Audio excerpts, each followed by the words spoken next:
Alors, je m'appelle Stevie Lacotte, je suis le professeur de l'American Dancing School. Alors, c'est la première année officiellement où je dirige l'école de danse. Avant, c'était Jean-Yves, mon père. Entrée publique dans 6 minutes. On n'a plus que 6 minutes pour l'interview. Attention, hein. Top chronos. Non, voilà, ça fait longtemps, ça fait depuis une dizaine d'années que je donne des cours dans cette école de danse. Alors cette année, on a fait une comédie musicale, la comédie musicale Chicago. C'est une comédie musicale qui a été créée par Bob Fosse en 1975, adaptée d'une pièce de théâtre en 1926, qui elle-même était adaptée d'un fait divers de 1924, qui reprend l'histoire d'une fille qui s'appelle Roxy Hart, qui tue son amant, qui va en prison et qui va se servir de la presse avec l'aide d'un avocat pour pouvoir sortir de tout ça et d'être médiatisée. En gros, ça part là-dessus. Elle a été connue du grand public par le film de 2002, réalisé par Rob Marshall. Il y a eu d'autres films avant qui ont été faits sur cette histoire-là, il y en a eu deux, dont un avec Ginger Rogers d'ailleurs, mais qui n'étaient pas des comédies musicales. Donc voilà, ça s'inspire, enfin c'est repris de cette comédie musicale-là. C'est pas la première fois qu'à l'American Dancing School on monte une comédie musicale, il y a déjà eu dans le passé notamment Cats. En revanche, cette année, une grande nouveauté, c'est la première fois où il y a vraiment du jeu théâtral avec des micros et des comédiens qui jouent en live, sans et avec la musique et en dansant. Et le seul truc qu'on fait pas, c'est de chanter. On chantonne quelques petites fois, mais le reste, les musiques, ça reste du playback. Oui, en effet, il y a eu un boulot supplémentaire cette année, c'est de faire des cours de théâtre. J'ai entre guillemets coaché les danseuses qui n'étaient pas comédiennes à la base. Donc on devait quand même travailler les chorégraphies dans les groupes.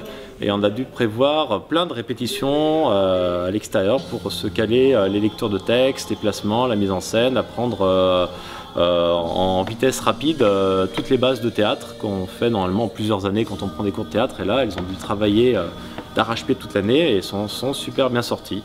C'est pas évident, surtout qu'en plus il y a plein de scènes de théâtre qui sont calées sur la musique, donc ça s'apprend comme une chorégraphie. On a des repères musicaux pour que le rythme de débit des paroles rentre pile poil dans le truc, sinon on est soit en avance soit en retard et après on n'est plus du tout synchronisé avec le reste.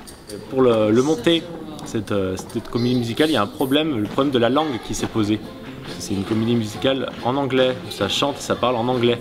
Moi je l'ai vu 2 fois sur scène en Angleterre et elle a été montée qu'une fois en France. C'est Laurent Ruquier qui avait fait la traduction, je crois qu'ils l'ont montée en 2004. Elle n'a pas tenu longtemps et surtout il n'y a aucun enregistrement qui existe en français de CD. Tous les enregistrements sont en anglais et donc du coup j'ai fait le parti pris de garder les playbacks en anglais parce que de toute manière, même s'ils avaient existé en enregistrant en français, c'est pas beau.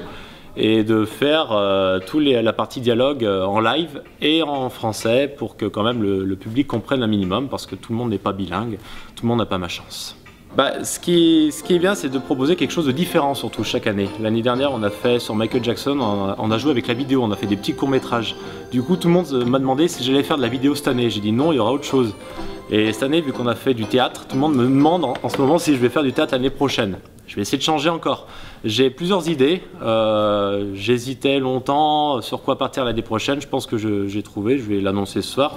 Mais du coup, les autres idées que j'ai en tête, je vais me les garder pour les années d'après de toute manière. Donc, mais oui, ce sera encore différent et ce sera bien normalement aussi. Après, c'est sûr que ce serait la solution la plus simple. On va se dire l'année prochaine, on fait plus light, mais on se repose, on fait un truc plus simple. Mais après, on perd aussi le petit côté pétillant qui donne envie aussi, qui booste, qui met l'adrénaline, quoi. C'est ce qui motive un peu tout le monde aussi. C'est un peu plus dur, mais au moins on propose quelque chose de super classe et ça rend bien et tout le monde en est fier. Et c'est ça qui est cool.